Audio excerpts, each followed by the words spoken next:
umas coisas. Então, entendam bem o contexto do encontro que teve o Pimenta com o Outen, que foram convidados e estavam também no Paulistano. Antes disso, o Diego Fernandes se encontrou com pessoas da situação e da oposição. Estas pessoas que se encontraram com o Diego Fernandes antes, que foi no início desta semana, almoçaram com ele numa coisa que durou uma coisa de 1h30, 2 horas. Algumas pessoas puderam ficar o tempo todo, outras não, e eu ouvi isso das duas partes, porque ele encontrou com pessoas da situação e da oposição em momentos distintos.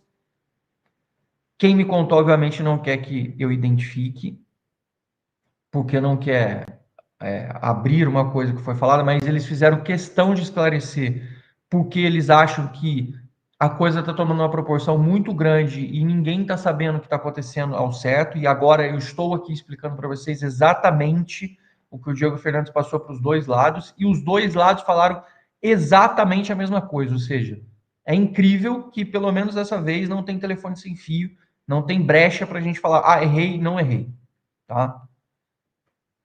Do lado de pessoas que estiveram com o Diego Fernandes e perguntaram para ele a respeito do projeto Diego Fernandes, que, antes de tudo, repito para vocês, Diego Fernandes não é sócio do São Paulo Futebol Clube. Ele não é sócio do São Paulo Futebol Clube. Vou repetir, porque ontem algumas pessoas colocaram essa situação e perguntando a respeito disso. O Diego Fernandes não é sócio do São Paulo e ele não tem nenhuma condição de participar politicamente do pleito da eleição do ano que vem, que era uma das dúvidas que as pessoas estavam tendo.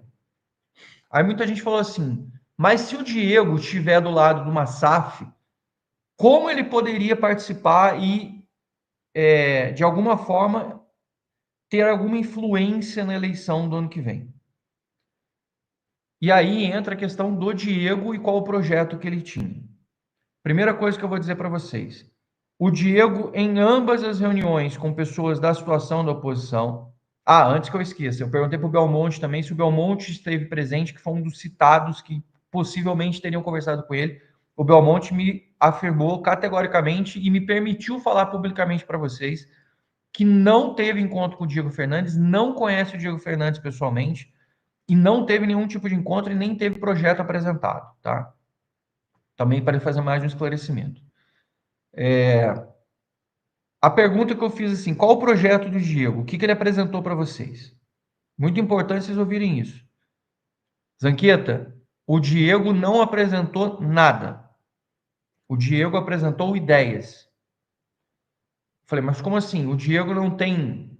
Ele não tem um PowerPoint, ele não tem uma apresentação, ele não tem uma planilha de Excel, ele não tem um documento, um vídeo, qualquer coisa, gente, uma folha de papel com alguns elementos, com números, com alguma coisa. Não, Zanqueta, ele não apresentou nada. Eu falei, mas espera aí, como que ele chegou numa conversa com vocês e qual a ideia que ele apresentou para todos, falando sobre quais as ideias dele? Ele falou assim, o que ele apresentou para nós foi o seguinte, que ele tem pessoas que teriam interesse em investir no São Paulo, desde que o São Paulo se transformasse em SAF, e que para isso ele queria se unir a alguns conselheiros, a algumas pessoas do clube, para ganhar a influência suficiente, para ter a influência suficiente para ele poder participar disso, ou para poder conseguir colocar isso na prática. Aí você fala assim, bom, as pessoas chegaram para ele e falaram assim, mas Diego, você tem uma implicação jurídica dentro do São Paulo, que é a questão estatutária para você mudar São Paulo. Como você pensou isso e como você está pensando em alicerçar isso? Aí o Diego mostrou um certo desconhecimento, e aí é muito importante que as pessoas entendam. O Diego, e eu ouvi isso até de uma forma, até como um tom de reclamação. O Diego chegou para apresentar o projeto desconhecendo os trâmites internos de transformação do clube em SAF. Eu falei, mas como assim ele não sabia dos trâmites? Ele falou, olha, quando ele apresentou isso para a gente explicou para ele, Diego, um processo desse no São Paulo, ainda mais em um ano de eleição, pode demorar no mínimo, de 6 a 8 meses para fazer os ritos todos. Caso tudo tivesse azeitado redondo com as pessoas querendo que fosse SAF. Como não existe nenhuma proposta do Diego na mesa e pronta, você imagina o tamanho da complexidade. Mas eu vou explicar para vocês o que é o processo para a transformação de SAF que foi explicado para o Diego. Diego, antes de você conseguir fazer um processo para a transformação de SAF, você precisa apresentar o projeto dentro do clube, montar uma comissão legislativa dentro do Conselho Deliberativo do São Paulo que valide isso e dê um parecer para o presidente do Conselho Deliberativo e Conselho de Administração. O Conselho de Administração tem que votar positivamente. Depois de aprovado, o Conselho Deliberativo tem que votar positivamente e não é só ter maioria única, é maioria absoluta. Zanqueto, o que é maioria absoluta diferente de maioria total? Você pode ter você tem 260 conselheiros no máximo, hoje temos 255 conselheiros vivos. Eu digo vivos porque as pessoas morrem, vão tendo mudanças nas cadeiras. Então nós temos hoje 155 vitalícios e 100 sócios que são eleitos, que inclusive serão reeleitos ano que vem, e os 155 continuam se estiverem vivos. Para isso, você precisa ter, dos 255, você precisa ter metade mais um. E metade mais um não é metade mais um de quem votou, é metade mais um de todo mundo. Presta atenção. É metade mais um de todo mundo. Quando ele soube disso, ele tomou um susto. Aí eles falaram assim, mas então se passar no conselho, a gente pode dar seguimento? Ele falou, não, a gente tem que levar isso para a Assembleia Geral no clube, para que todos os sócios do São Paulo Futebol Clube que estejam adimplentes e podendo votar no clube, possam votar e possam participar do processo. E aí eles aprovam essa proposta, e aí existe uma mudança estatutária, e essa mudança estatutária, gente, não é só falar assim, a partir de hoje eu sou SAF e não sou mais futebol. Meus amigos, é uma mudança estatutária que mudaria tudo dentro do São Paulo Futebol Clube. Quem é advogado, quem já leu o Estatuto de São Paulo, ou quem tem amigos no clube, você consegue essa informação muito fácil. Uma mudança de estatuto é muito, muito pesada. É um processo dificílimo. Não é um estudo simples. Quando a pessoa fala, pô, mas contrataram um estudo. É um estudo. Como assim um estudo? Gente, é um estudo que envolve coisa que está enraizada há quase 100 anos. A gente está indo para 100 anos de clube. Esse estatuto, as poucas mexidas que foram feitas já geraram, assim, uma montanha de esforço que vocês presenciaram nos últimos anos. Essa mudança de SAF do futebol associativo para SAF, ela, inclusive, na minha opinião, eu já disse isso para vocês, para mim a palavra certa é inevitável. Comentei isso, inclusive, com quem esteve comigo no telefone, e as pessoas concordaram comigo. Zanqueto, concordo com você. Acho que a tendência é que a SAF seja inevitável no São Paulo. Porém, e a gente sabe que tem uma reforma tributária em 2027 que vai complicar a vida do São Paulo mais ainda, caso o São Paulo não faça. A questão é, aonde o Diego Fernandes encaixa nessa história e como que ele participaria desse processo e aonde ele entraria nessa história. Esse aqui é o negócio que a gente está falando. E aí, prestem atenção na cronologia do que eu estou falando para vocês. O Diego Fernandes, ele tomou um susto quando foi explicado sobre esse processo interno. Ele não sabia do tamanho do buraco que ele estava se metendo quando envolvia essa questão burocrática toda, relacionada à questão de estatuto do São Paulo para mudar tudo isso.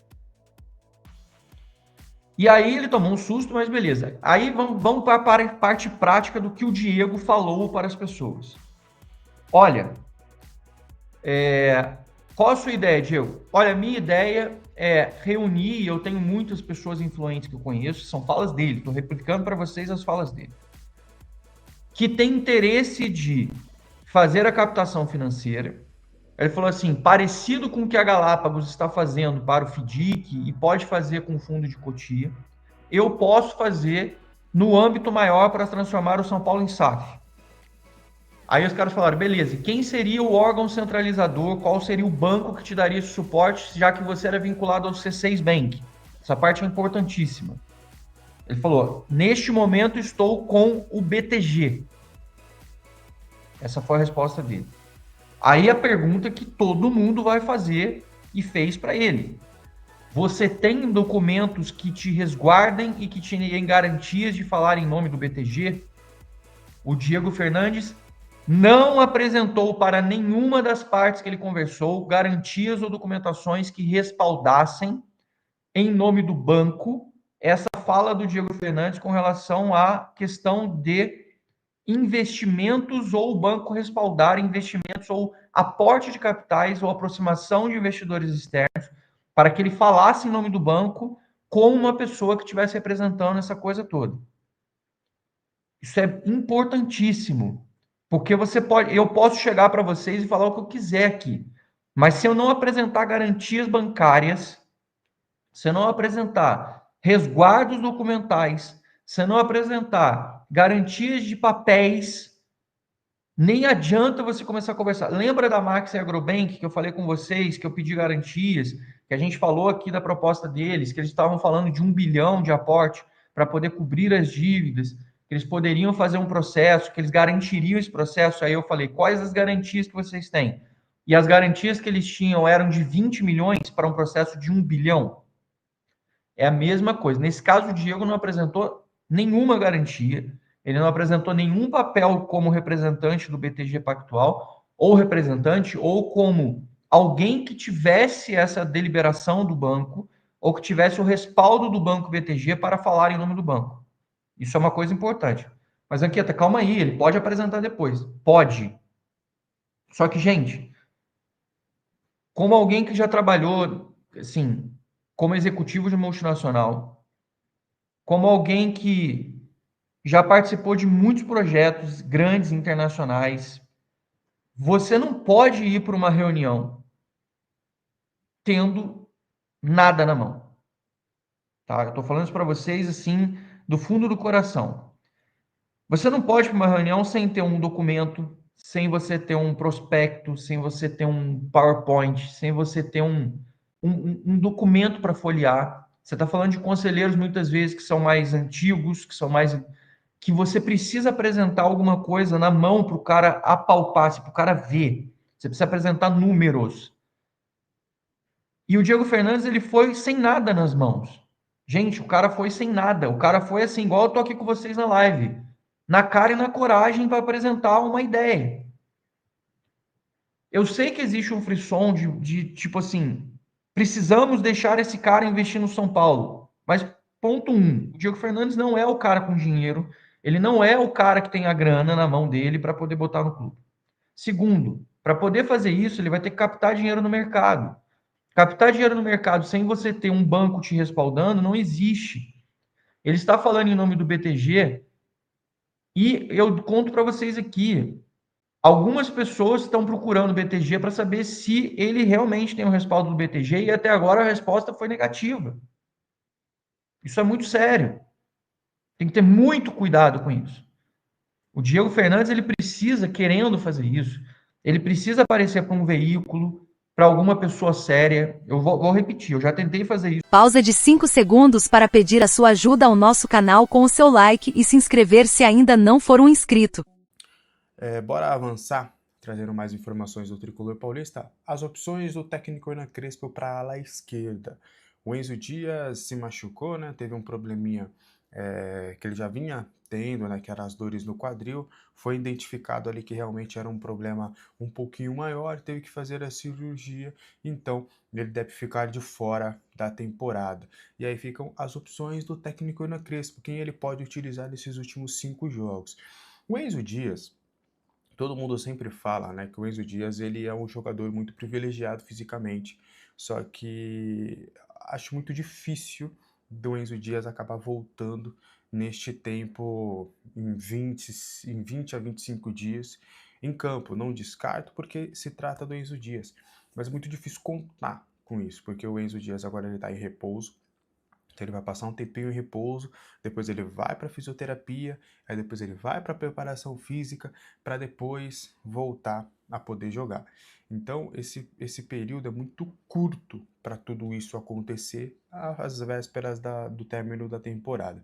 Então eu Não conto mais com Enzo Dias para a temporada e acho que você também deveria fazer o mesmo. Se ele acabar pintando ali na penúltima, na última rodada, maravilha, parabéns Enzo Dias, que realmente físico privilegiado você tem, mas eu não contaria com ele. A janela de transferência está fechada, só abre para o ano que vem, então o que o Crespo pode fazer até lá? A solução, entre aspas, mais óbvia seria a do Ferreirinha atuando pela ala esquerda, porque foi ali que ele se destacou contra o Flamengo, mas acho que é uma questão muito específica, né? O Ferreirinha ter dado certo contra o Flamengo foi uma situação onde era o lateral direito, era o Emerson Royal, era um time que não tinha um ponta pela direita que realmente daria trabalho, porque a maioria dos jogadores do Flamengo caíam para o meio, né? O Samuel Lino, que era a ponta mesmo, era a ponta do outro lado. Então, por mais que seja uma opção, não seria tanto assim uma certeza de que o Crespo vai optar pelo Ferreirinha atuando todos os jogos por ali.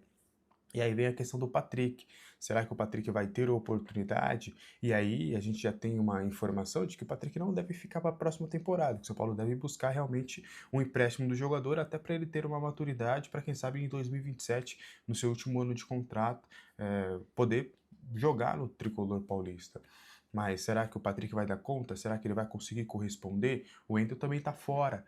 E aí eu conversei com algumas pessoas sobre a possibilidade do Nicolas, né? Se o Nicolas pode subir e tudo, ter oportunidade, mas o Nicolas, ele tá na reta final da temporada do Sub-20. Será que o Crespo vai optar pelo garoto? Será que ele vai optar por colocá-lo? O Crespo, ele tem sempre adotado o discurso de que eu só vou chamar do Sub-20 se for para poder jogar. Então, surgiu essa oportunidade para o Nicolas. Será que ele vai subir? As informações que eu tenho previamente é que ele está pensando consideravelmente na solução, na oportunidade de contar com o Nicolas. Mesmo o Nicolas entrando numa reta final de Sub-20, o profissional está clamando por uma oportunidade e é bem possível, bem plausível da gente acabar vendo o Nicolas subindo aí nessa emergência. Porque são essas as opções que ele tem. Sabino, Luiz Gustavo, ninguém pode fazer aquela função. Então acho que o Crespo vai ter uma dorzinha de cabeça, mas acho que a solução mais óbvia vai ser aí a oportunidade para o Nicolas. Você acha que o Nicolas é melhor ou você apostaria no Ferreirinha atuando por ali? Eu quero muito saber a sua opinião nos comentários. Posso responder, com prazer. Eu acho que pelo tipo de jogo do Crespo, pela proposta de renovação da equipe, pela função que o Galopo ocupa, se ele não ficar no River, eu acho que ele seria aproveitado pelo Crespo no São Paulo. Quando o São Paulo, por exemplo, não tem o Marcos Antônio, é aquele perereco, né? É aquele perereco que foi contra o Bragantino, um lixo, né? Um lixo. Aliás, foi o ano inteiro, quando não teve o Marcos Antônio. E aí a questão, né? O Oscar, a gente não sabe como vai ser o futuro da carreira dele, o Rodriguinho oscila demais, e o São Paulo para mim, o São Paulo do Crespo só jogou bem com 3 zagueiros e 3 volantes. E acho que o Galopo faria a terceira posição no meio de campo, por exemplo, numa ausência do Marcos Antônio, com tranquilidade. Mas aí precisa ver como é que é o din-din, né? Se sobra para contratar o Enzo, se não sei o que lá, o Tapia daqui a 6 meses e tal, mas eu acho que ele poderia ser útil, sim. Ele jogou. Aí tá, né? Você vê como é que é. O Galopo sofreu muito com lesão no São Paulo, rompeu o cruzado. Ele não foi titular do River o tempo todo, foi poucas vezes, aliás, mas ele jogou a temporada inteira pelo River sem lesão. Sem lesão, né? Diferentemente da época que jogava no São Paulo. Então ele me parece recuperado definitivamente da lesão do cruzado, fisicamente estou falando, e acho que ele poderia ser útil se couber no orçamento, na folha de pagamento. Renan, inclusive o Galopo foi titular do São Paulo no Paulistano 2022, jogando como falso 9. O São Paulo não tem atacante hoje, então acho que dá para dizer que se estivesse no elenco talvez poderia ser um pouco mais útil, né? Mas a gente está falando por ano que vem, e no ano que vem o São Paulo vai ter, teoricamente, né, seus 3 atacantes de volta. Mas o que você acha? O Galopo pode ajudar o São Paulo? Eu acho que pode. Não tenho tanta convicção assim quanto o Arnaldo para substituir o Marcos Antônio. Eu acho características diferentes. É só mais para compor, né, Arnaldo? Não que ele faria como capacidade o que faz. Teria uma opção, né? Teria uma opção a mais, nisso eu concordo. ele jogou muito mais pelo River, né? Estando apto a jogar muito mais pelo River, sem esquecer que a temporada argentina também, o calendário argentino também é diferente, né? O calendário brasileiro, ele é muito mais exaustivo, vamos dizer assim, né? Um calendário muito mais sofrido. Ainda mais ano que vem, né? Que a temporada começa a 11. Do ponto de vista físico, né? O calendário brasileiro, ele é muito mais exigente, né? Exige mais do atleta do que o calendário argentino. Mas eu acho que ele poderia compor o elenco. Ser um cara ali importante para compor o elenco. E quem sabe, né? Discutido ali funções dentro do campo. E na minha cabeça também não passa o São Paulo não jogar com 3 zagueiros. 3 zagueiros, três volantes, a situação do Oscar, a volta ao bom momento do Rodriguinho, mas para já, né, nesse momento, na nossa memória curta, que é do futebol brasileiro, não passa pela minha cabeça não ter os 3 zagueiros, 3 jogadores ali no meio do campo, e de extrema composição física, né? Isso que é mais importante para mim. Tem a condição também do Luiz Gustavo, né, Arnaldo? A gente não sabe se o Luiz Gustavo continuar, então... E tudo isso, claro, estamos falando do ponto de vista técnico, o que ele pode ser útil dentro do grupo. Tem que ver o ponto de vista financeiro, né? O interesse do River, se tem interesse do River de continuar, a questão do Enzo, a questão do Tapia, né? Que o Tapia tem mais um tempinho aí de empréstimo, né? Até o meio do ano que vem, todos esses detalhes. Agora, do ponto de vista técnico, acho que ele poderia, sim, ser útil ali, ele seria bem utilizado ali no meio de campo do Crespo. Sem esquecer que o Luiz Gustavo, acho que é difícil, né? Não sei se vocês têm alguma informação a respeito disso, mas não é simples, né? Se ele não abrir mão de muito dinheiro, não é simples que ele continue. Vamos trazer então o que a gente tem de informação sobre o Galopo. A informação é, o River não vai deixar ele bater a meta para renovação automática. Então não é que ele não bateu a meta, ele não bateu a meta ainda, obviamente, e não vai bater. O River ainda tem mais um jogo antes do mata-mata e por enquanto está na zona de classificação.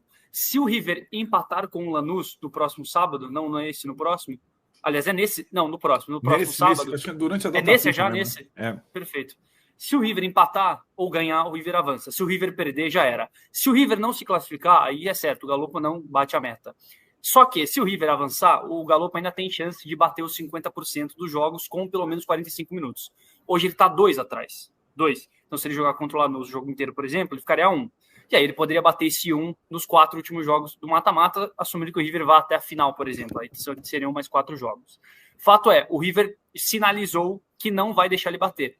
Tanto que na última partida o River teve uma série de desfalques e o Galopo começou ainda assim no banco. E mesmo assim, durante o jogo, um dos jogadores de meio campo do River Plate se machucaram e o Galopo não foi a campo. Ele foi só no segundo tempo. Então ele está tendo minutagem de fato controlada. Boca, né? Clássico Boca, até isso, no Clássico Boca.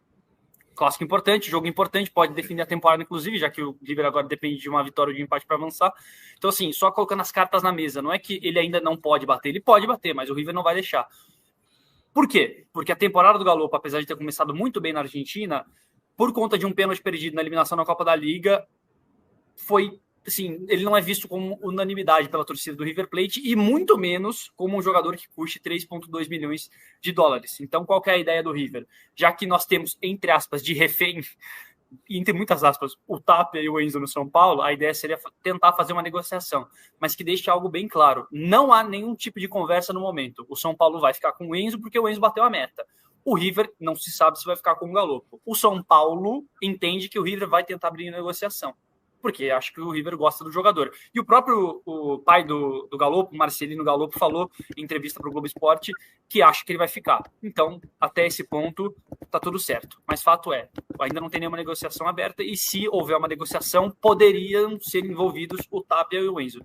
Mas, por enquanto, nada. E aí já linko com a informação também, acabei de falar de primeira, inclusive, o São Paulo suspendeu as reuniões, as Santas Ceias, Arnaldo, estão todas suspensas. O São Paulo agora só vai voltar a falar de pré-temporada depois do fim do Brasileiro, ou aí, escutei em off, né, se ficar muito claro que o São Paulo não vai jogar a Copa Libertadores na próxima temporada. O que pode acontecer, né? Se o São Paulo começa a seguir nessa sequência ruim, no fim o sonho pode ser enterrado bem antes do final. Porque agora ele tem patrocínio novo no São Paulo. Olha aí.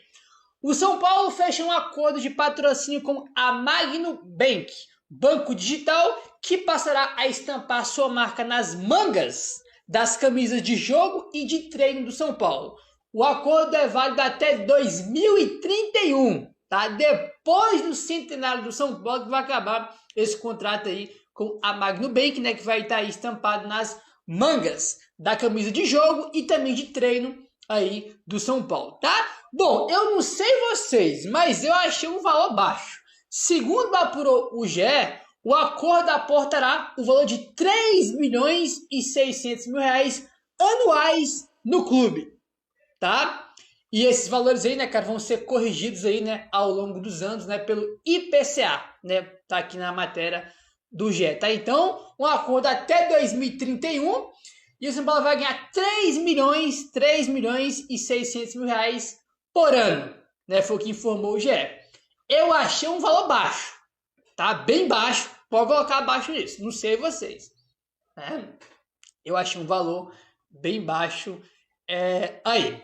O contrato ainda prevê um aumento variável sobre a participação de receitas bancárias, o que pode aumentar ainda esses valores aí, entendeu? Lembrando que o acordo está fechado, mas agora vai ser aí levado para o conselho aprovar, aquele negócio. Tudo, né, tem que passar pelo conselho para ver se aprova ou se não.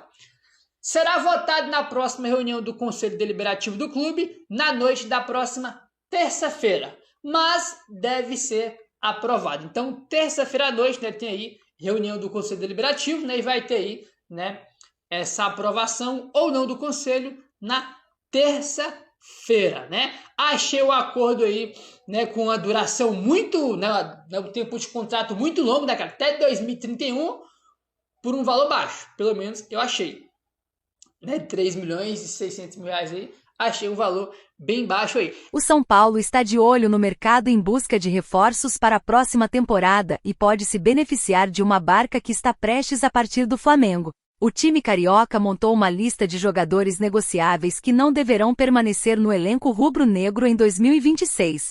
Além de Everton, Cebolinha, Pedro e Michael, o clube carioca pretende negociar mais 2 atletas. O atacante Juninho, contratado no início do ano para ser o reserva imediato de Pedro. O jogador recebeu poucas chances no segundo semestre e praticamente não tem sido usado pela comissão técnica de Felipe Luiz. No meio do ano recebeu ofertas de clubes do Oriente Médio, mas permaneceu no Rio de Janeiro.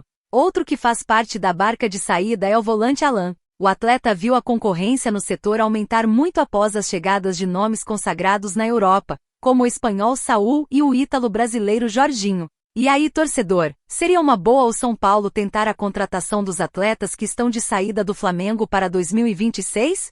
Espero a sua opinião nos comentários.